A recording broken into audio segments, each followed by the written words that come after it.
My fifth great grandfather was the founder of the American Forks, and there was a chat room, and he was in Glasgow, and so he would get on at night while he was writing papers. He was LDS, and we would chat then, and that's how we ended up connecting. Back when you would never tell anybody about the things. I caught that, and it delayed their development for over a year. So it's like, wow, I'm making a difference. A year and a half later, they made me chair.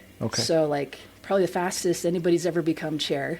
Also being a woman. I was the only woman on the planning commission until Emily Lockhart joined right after. So it really felt like, okay, if I'm going to help make things better and make change, then city council's where I need to be.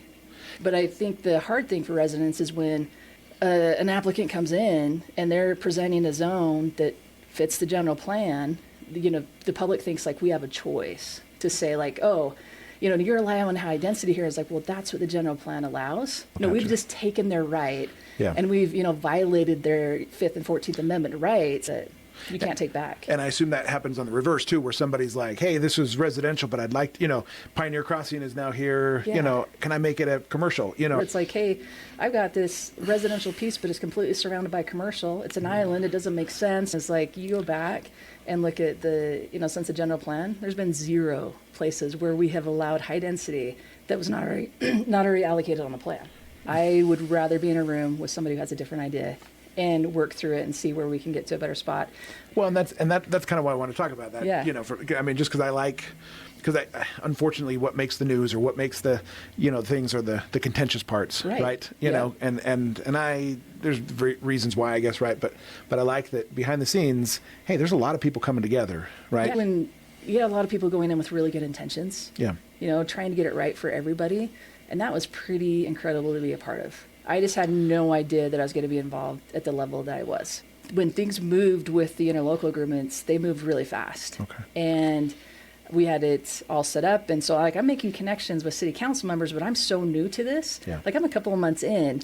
And so I don't really know who's friend, who's foe, what do you really, I had no idea what I was getting into because I can't use staff. I can't use anybody else. Everybody wants to know what this statement's going to be. So I'm like basically right in the dark. It sounds like you genuinely do enjoy this kind of stuff. I do. When you do things and you're realizing you're making positive change, you're changing people's lives. Yeah, it's hard because I was on planning commission before, but I think the thing that is so cool about Lehi is the staff.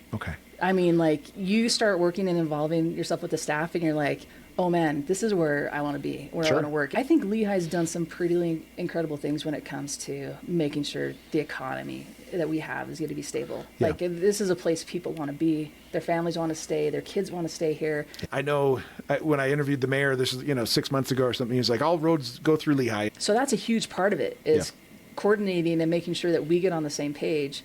And the big part of that is we need to know if we can even build on the lake. I mean, ideally, I want a road across the center. So, there's a lot of talk. Lehi's invested a lot of money in solving these problems that really aren't necessarily ours, but they are because people have to go through us. Because every day we all wake up. It may not be our problem, but we have to solve it. It was Rob Strong came in and one day and showed his collection from the 2002 Olympics, and it just clicked with Laura, and she's like, okay, I see it. But being at that Jordan River event and seeing everybody so excited, and they were buying the Broadbent pen and the Jordan River, I'm like, okay, we're onto something here. Been huge. I get emails from Laura, and she's like, oh my gosh, we sold it, they've already doubled or tripled the amount that they, in just a week from what they would normally sell in a year of things. To me, this is kind of the epitome of what a park TAC grant should look like.